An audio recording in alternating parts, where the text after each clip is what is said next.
एक गांव में एक किसान रहता था। वह बहुत लालची था। वह सबको बहुत परेशान करता था। उसकी इस आदत से तंग आकर उसकी बीवी बच्चे समेत वहां से चली गई। अब किसान बहुत परेशान रहने लगा, क्योंकि उसके ऊपर खेती के साथ साथ घर की भी जिम्मेदारी आ गई थी। लेकिन किसान फिर भी खेत पर जाता और वहां पर काम करता। किसान एक दिन काम कर रहा था कि उसने सोचा, क्यों ना मैं पास के जंगल से किसी जानवर को ले आता हूँ, उसे एक वक्त का खाना दे दूंगा और मनमाना काम कराऊंगा। ऐसा कहकर वह वहां से जंगल की तरफ जाने लगा। वह जा ही रहा था कि रास्ते में उसे एक भालू मिला। उसने भालू से कहा, तुम मेरे खेत में काम करोगे? भालू ने कहा, मैं तुम्हारे खेत में काम करूंगा तो तुम मुझे क्या दोगे? किसान ने कहा, मैं एक वक्त का खाना दूंगा। भालू ने कहा, नहीं, मुझे खाने के साथ साथ फसल में आधा हिस्सा भी चाहिए।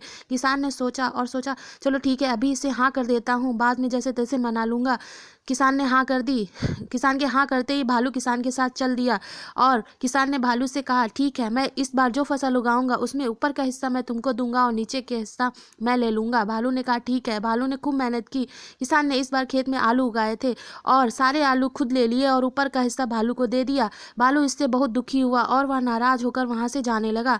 किसान ने उसे रोकने की बहुत कोशिश की तो भालू ने कहा, ठीक है। किसान ने कहा, ठीक है, तुम इस बार रुक जाओ, मैं तुम्हें इस बार नीचे का हिस्सा दे दूंगा और ऊपर का हिस्सा मैं ले लूंगा। भालू ने फिर से बहुत मेहनत की। किसान ने इस बार खेत में आलू की जगह गेहूं उगाए थे और ऊपर के सारे गेहूं खुद ले लिया और भालू को नीचे का हिस्सा दे दिया। भालू फिर से बहुत नाराज होने लगा और चल दिया। किसान के लाख रोकने पर इस बार भालू नहीं रुका। भालू जा रहा था कि रास्ते में उसे गांव के और किसान मिले। उन्होंने उससे कहा, ठीक है, तुम मेरे खेत में काम करो और मैं तुम्हें आधा हिस्सा दूंगा। भालू ने हाँ कर दी और भालू फिर से बहुत मेहनत करने लगा। उन लोगों ने भालू को आधा हिस्सा दिया। भालू बहुत खुश था।